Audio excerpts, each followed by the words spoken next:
It's just a dime. 10 cents.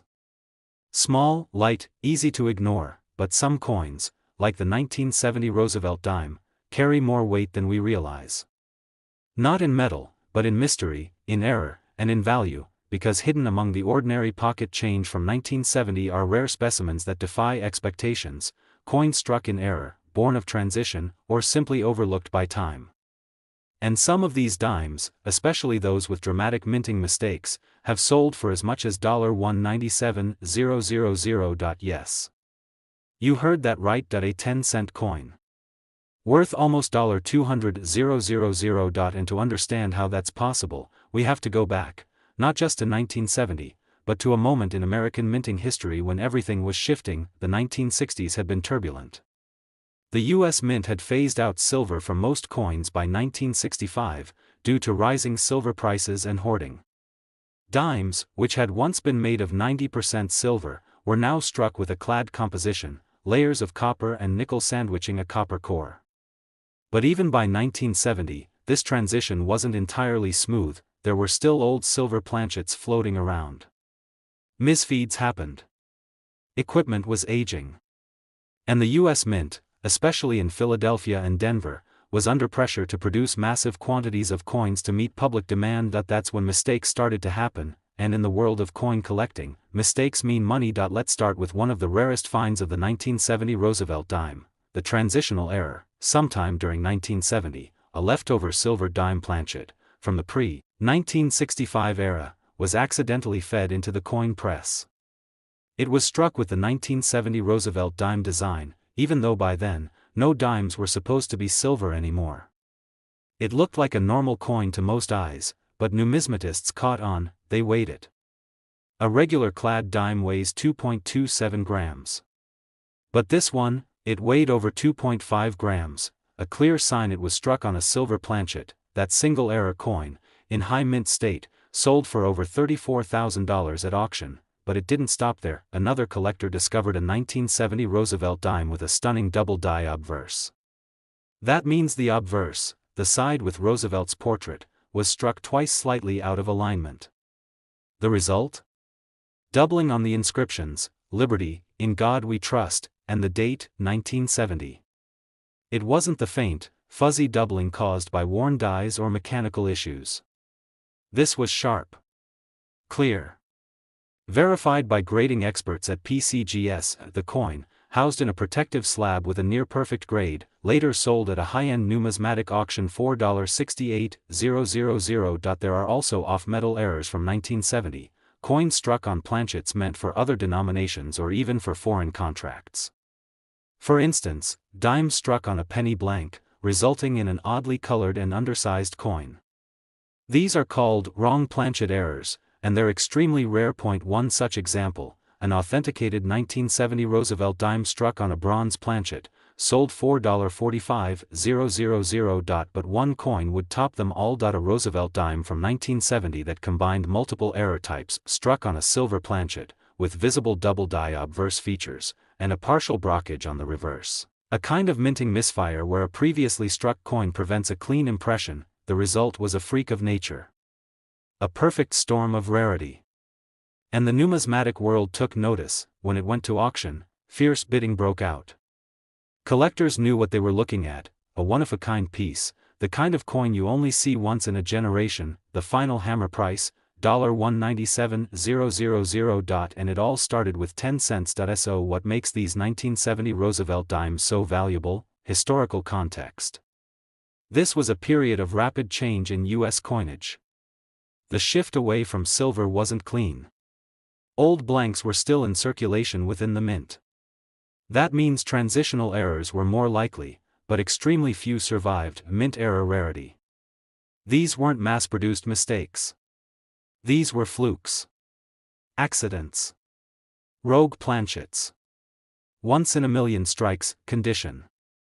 Nearly all high-value error dimes are in excellent shape, uncirculated, crisp, and well-preserved.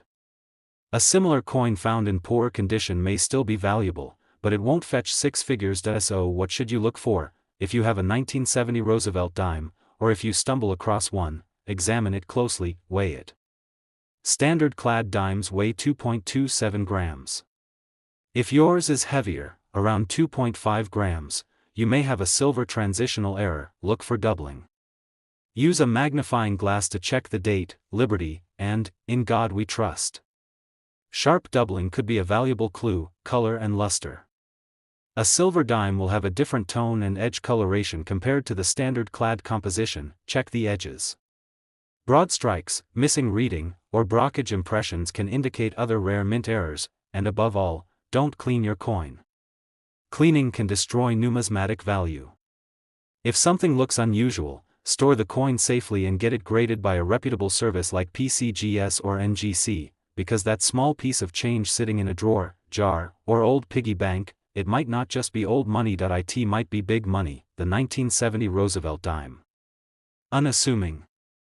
Common, but when struck in silver, or doubled, or warped by the mint's missteps, it becomes a time capsule of error, and a fortune waiting to be found. Not just 10 cents, not even just a few dollars. We're talking $34,000, $68,000, and in the rarest cases, $197,000. So take a closer look. That dime in your pocket, it just might hold the story, and the value, of a lifetime. 10 cents. A Roosevelt dime. Slim, light, ordinary. The kind of coin that jingles unnoticed in the bottom of a pocket or slides across a counter without a second thought. But the 1975 Roosevelt dime, that's no ordinary coin, because hiding among the millions of dimes struck that year is a secret so rare, so unexpected, that one of these small silver-toned coins shocked the entire numismatic world when it sold for over $152,000. Let's go back to that year, 1975. America stood on the edge of celebration. The bicentennial was coming. The U.S. Mint was preparing special designs for 1976, commemorative quarters, half dollars, and Eisenhower dollars with unique reverse artwork. Collectors were getting excited, and coin production was ramping up fast, but curiously, one thing the U.S. Mint didn't do, it didn't produce any Roosevelt dimes dated 1975 with an S mint mark for circulation. In fact, every 1975 S Roosevelt dime was only supposed to exist in proof sets, carefully struck, mirror-like coins produced for collectors. These proof coins were made at the San Francisco Mint, carefully packaged, and never meant to enter circulation, but that's where this story takes a wild, mysterious turn, because somehow, a tiny handful of 1975 S Roosevelt dimes made it out into the world, without their S mint mark at all. That's right. The mint mark was completely missing. This wasn't a scratched-off error or a die that wore down. No, this was a full-on minting oversight. A special proof die meant to include an S mint mark was used without ever being engraved with one. As a result, a few dimes were struck, proof quality, San Francisco made, but they looked like ordinary Philadelphia coins, except they weren't. They were phantoms, coins that officially shouldn't exist, and for collectors, that makes them treasure. The discovery of one of these error coins shook the coin community. At first, there was disbelief. How could a 1975 proof dime exist with no mint mark? Then came the grading, the authentication, and finally, the sale. In 2011, one of only two known examples of the 1975 No S Roosevelt dime sold at auction for a staggering $349,600. But here's the thing, while that example was flawless, in pristine proof condition, lesser known and less perfect versions of the 1975 Roosevelt dime with rare mint errors have also surfaced, and they've sold for tens of thousands of dollars. Let's explore some of those surprises. One coin collector found a 1975 Roosevelt dime that looked off. It had the expected copper-nickel clad surface, but the strike was unusually weak on the reverse. Under magnification, it was revealed to be a partial collar strike, a condition where the coin doesn't sit perfectly in its collar during striking, resulting in a misformed edge and odd rim shape. This piece, while not flashy, was authenticated and graded. It later sold privately for $23,000. Another rare find? A double die obverse from 1975, where Roosevelt's profile, along with the words, Liberty and, In God We Trust, showed subtle but unmistakable doubling. This is one of the most sought-after error types in numismatics, and in the right condition, A coin like this is a serious collector's prize. One such 1975 DDO dime went to auction in 2018, and sold $4.39000. Then there are the off-metal planchet errors, dimes mistakenly struck on foreign coin blanks or leftover penny planchets. One 1975 dime, struck on a planchet intended for a 1-cent coin, was lighter in weight, reddish in tone, and missing its reeded edge. That oddity sold $4.28000. But the rarest of them all, even rarer than double dies, off-metal strikes, or partial collars, remains that fabled 1975 no-S-proof Roosevelt dime.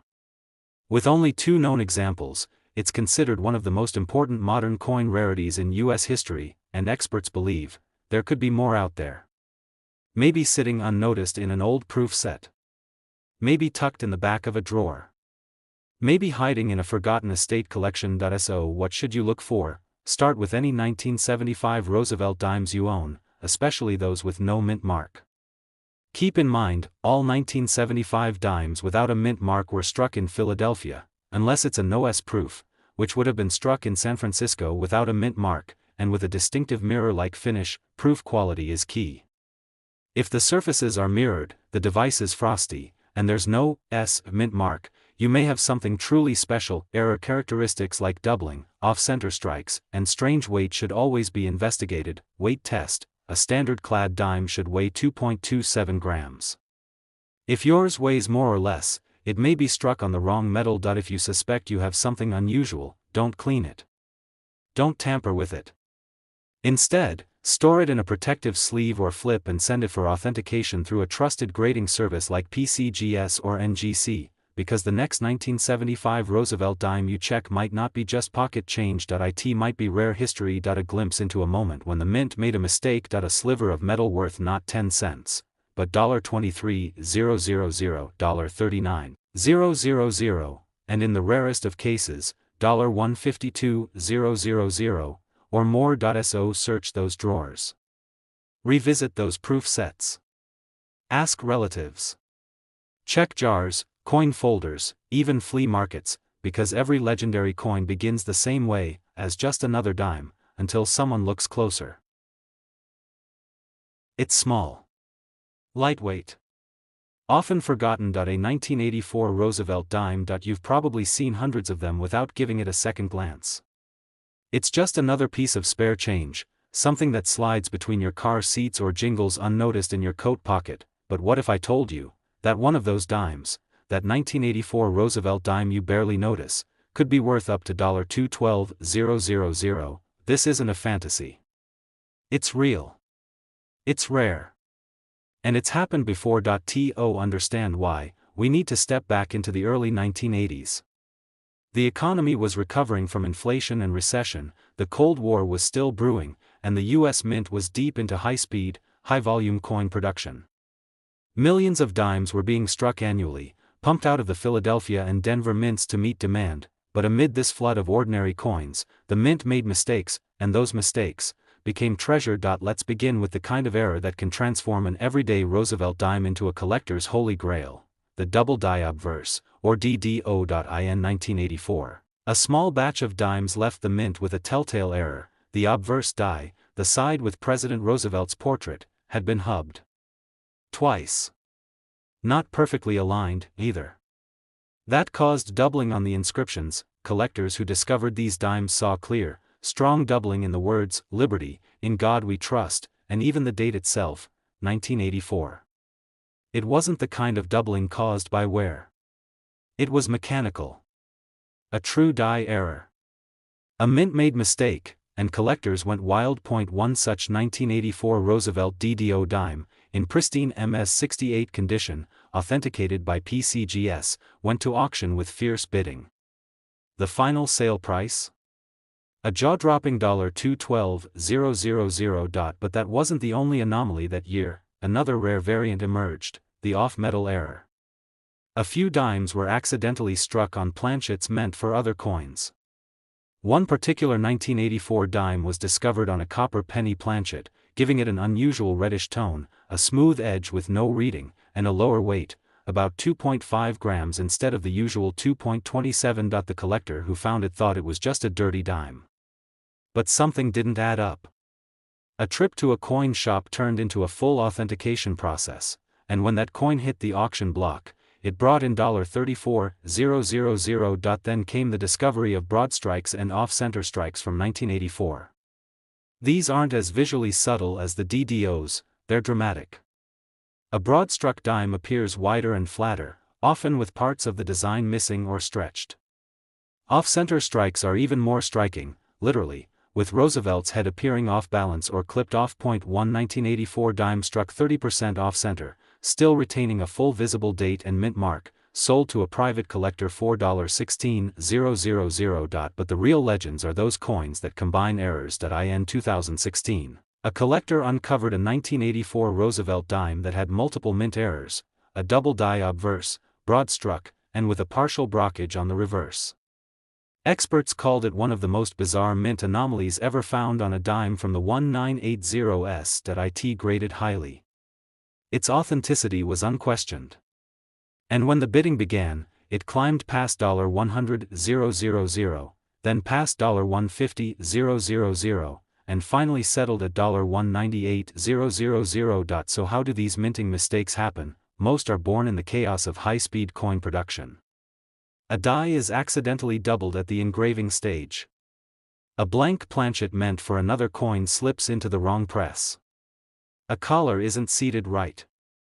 Or, in the rarest cases, multiple errors align to produce something so improbable it seems like a minting miracle. To the untrained eye, these might seem like oddities.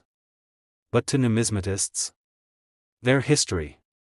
They're storytelling on metal.